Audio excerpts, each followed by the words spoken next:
ॐ तव कथामृतं तप्तजीवनं कविभिडीडितं कल्मषापहं श्रवणमङ्गलं श्रीमदाततं भुवि गृह्णन्ति ये भूरिदा जनाः। श्री श्री ठाकुर ईश्वर के साथ अपनापन करने के लिए बोल रहे हैं। जब अपनापन हो जाएगा तब नहीं लगेगा वो दयामय है, वो तो हमारा अपना है, वो तो हमें देखेंगे ही। लेकिन जब तक वो अपनापन नहीं होता है तब तक ईश्वर को दयामय कहना चाहिए।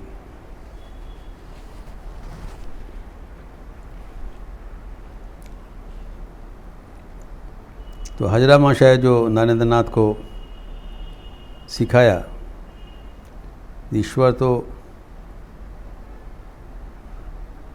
सर्वशक्तिमान है, सर्व ऐश्वर्यपूर्ण है, उनको और क्या देना है? उन्हीं क्या संदेश कला खाबेन ना गान सुनबेन? उनको क्या गाना सुनाना है और क्या संदेश और केला भोग देना है? ठाकुर ने मना कर दिया, तुम तो महापाजी हो, ऐसे नहीं सिखाना है। अभी तो भक्ति अवस्था में, भक्ति की अवस्था में ईश्वर को भक्ति अर्पण करना चाहिए।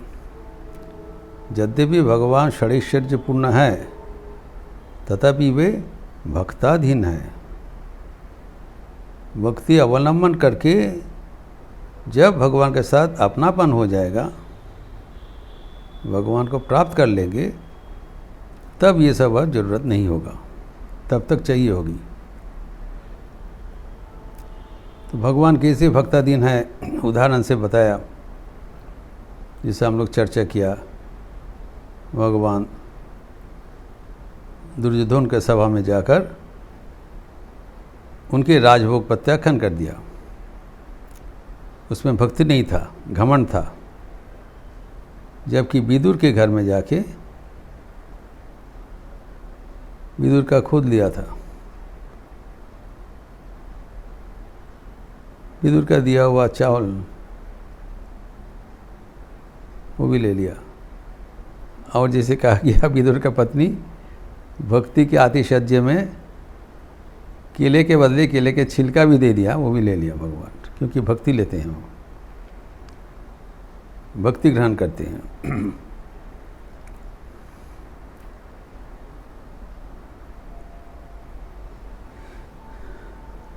तदुपरितम भक्तिम अश्नामि, भक्ति लेते हैं।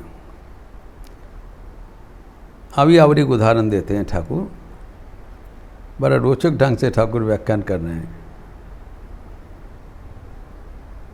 एक बाबू का एक दरवान, उनकी जमींदार है, जमींदार के सभा में आके उपस्थित हुआ है। बड़ा संकोच के साथ वो एक कोने पे खड़े हैं और ठाकुर का व्याख्यान बहुत रोचक है। और कपड़े में छिपा कर कुछ चीज़ लाए हैं। जमींदार का बगीचा है कि एक दरवान है,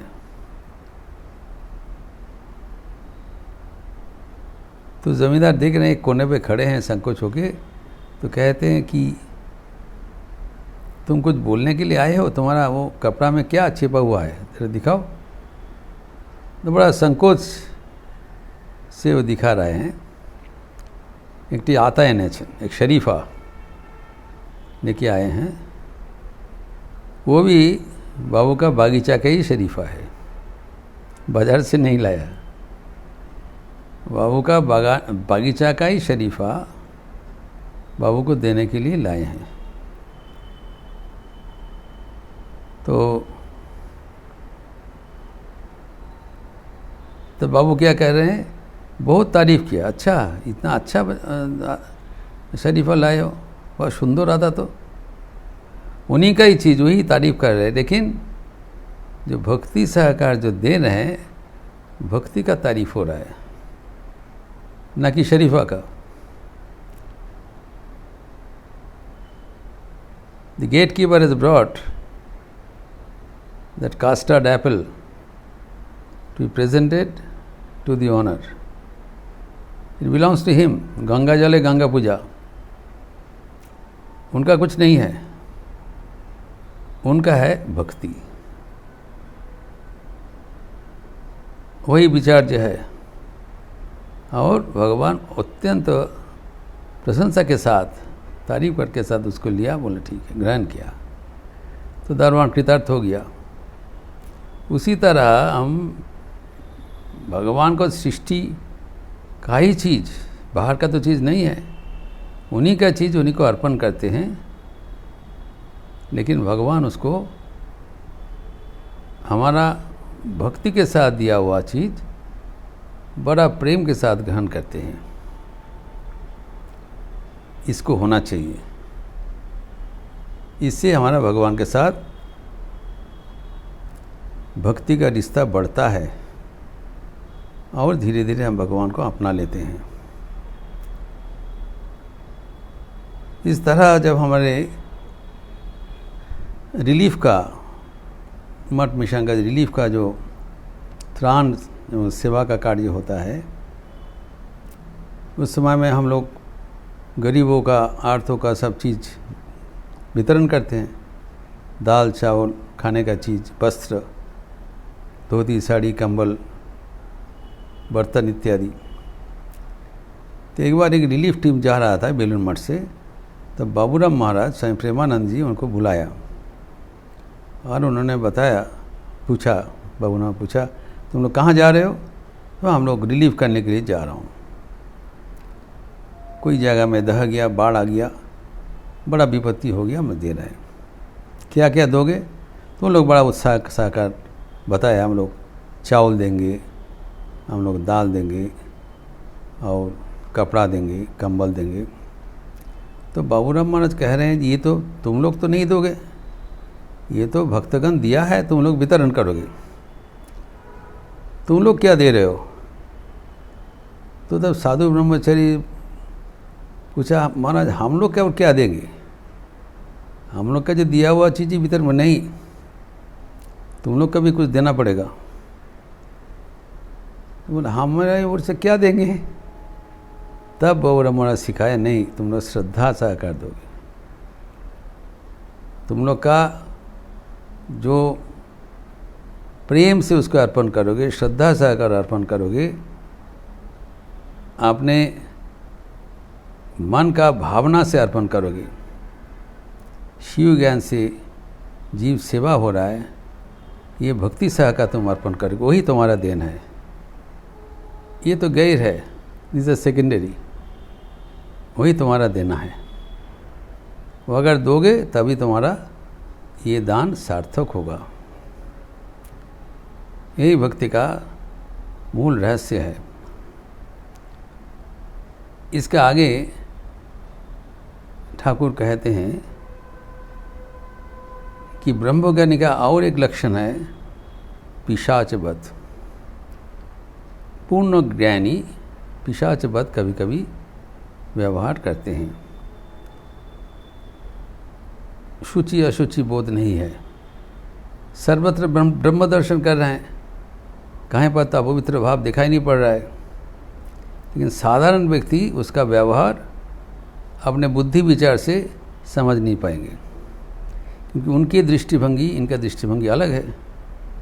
his view is different, he is seeing the world in a different perspective, he is seeing the world not as it is but in its reality. It's all divine. और उनका जो भावना है,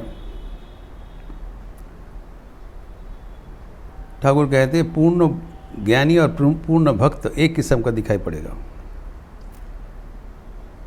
पूर्ण ज्ञानी कोई विधि कानून का अंतर्गत नहीं चलते हैं। साधारण व्यक्ति जैसे पूजा करेंगे, पूजा में मंत्रोच्चारण करेंगे, वो सब नहीं है। गंगा स्नान किया, कोई मंत्रोच्चारण नहीं किया। जब पूजा में बैठा, पूजा में कोई विधि कानून नहीं अर्पण करके सब फूल एक साथ लेके भगवान के चरण में अर्पण कर दिया। ठाकुर कहते हैं ऐसे करके कर देते, ठाकुर भी करते थे। इस प्रसंग में है स्वामी विवेकानंद का ठाकुर पूजा, ये उल्लेख है। बेलूर मठ में तो स्वामी प्रेमानंद जी पुजारी थे। तो एक दिन स्वामी विवेकानंद ने बताया मैं आज पूजा करूँगा। तो सब पूजा का उपाचार रेडी है।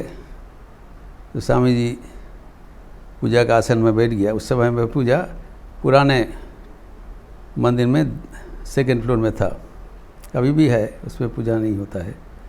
तो ठाकुर तो स्वामी जी जाके बैठ गया। सब उद्ग्रीव होकर देख रहे हैं स्वामी जी कैसे पूजा करेंगे। तो ये तो पूर्ण ज्ञानी है और पूर्ण भक्त है। तो उल्लेखित है स्वामी जी जाके बैठा, लेकिन ना कोई आसन शुद्धि, पुष्प शुद्धि, जो पूजा का जो विधि है, तो आसन शुद्धि, पुष्प शुद्धि, उसका न्यास प्राणायाम कुछ नहीं है।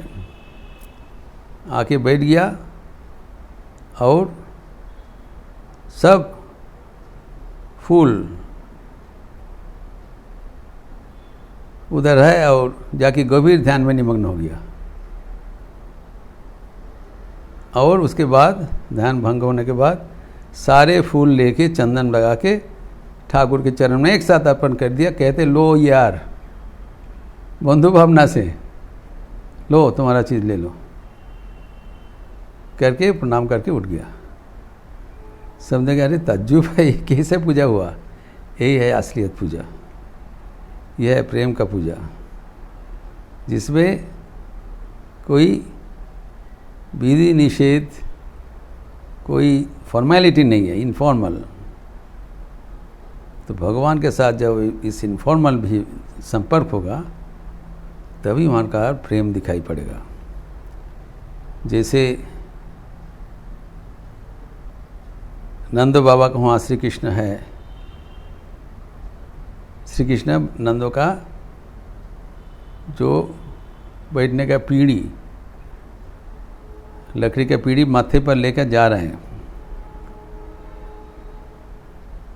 बच्चा है, थोड़ा बहुत कठिनाई से ले जा रहे हैं। तो क्या नंद बाबा नहीं बोला अरे भगवान तुम इतना कष्ट करके हमारा पीढ़ी क्यों ले रहे हो? नंद बाबा हंस रहे। स्वयं भगवान उनका आसन, काष्ठासन लेके आ रहे हैं और नंद घोष हंस रहे हैं। फिर श्री कृष्ण को दूध दही बेचने के लिए हाट में भेज रहे हैं, फिर गाय चराने के लिए भेज रहे हैं, जाओ ले जाओ। गलती करने के लिए माँ यशोदा श्री कृष्ण को डांट रहे हैं। तो ये जो संपर्क कर रहे हैं ये प्यार से कर रहे हैं। यहाँ पर कोई विधि निषेध नहीं है, ये अपनापन से आता है।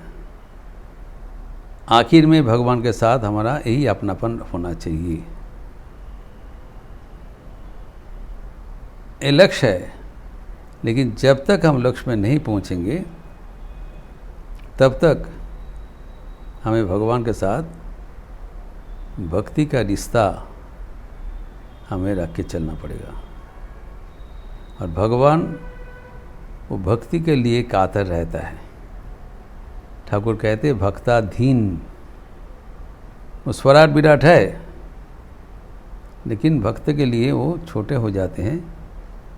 भक्तों का भक्ति ग्रहण करने के लिए वो कातर रहते हैं। हमारे तो और कुछ नहीं है, जो कुछ जितना ही भक्ति है वो देते हुए हम धन्य हो जाते हैं। लेकिन उपचार जो है वो गैर है, secondary details. We need not worry with what we are offering, but we should be careful how we are offering. भगवान डज नॉट केयर क्या क्या दिया जा रहा है, कैसे दिया जा रहा है, वही विचार्य है. इस प्रसंग को और भी ठाकुर आगे बढ़ाते हुए जो विचार करेंगे उसका विस्तार हम अगले दिन देखेंगे. ओम शांति शांति शांति. हरि ओम तत्सत. श्री रामकृष्णार्पणमस्तु. आज रविवार का अवसर है, जप यज्ञ चल रहा है. आप लोग सब अपने अपने निर्धारित समय पर जप करेंगे और 10 बजे गॉस्पेल ऑफ श्री रामकृष्ण का वीकली प्रोग्राम है, क्लास है. आप लोग शामिल होंगे फिजिकली और वर्चुअली जो भी संभव है. और शाम को युवाओं के लिए जो प्रोग्राम है आज 2 पार्ट में होगा. एक है 4:30 से 5:15 भारतीय व्याख्यान, तो मेरा शोभित नारायण का होता है. और फिर 5:15 से 6 एक अरविंद आश्रम का प्रोग्राम है. ऋषि अरविंद का 150वीं जन्मोत्सव का आधार पर विशेष कार्यक्रम है. उन लोग भी आए हैं, वो चर्चा करेंगे ऋषि अरविंद और स्वामी विवेकानंद के संयोग एवं ऋषि अरविंद के अनुसार ध्यान का प्रक्रिया. इसके उपरांत संध्यारति के बाद सामूहिक भजन. आप लोग सब सादर आमंत्रित है. अच्छा रहिए, स्वस्थ रहिए, आनंद में रहिए. नमस्कार.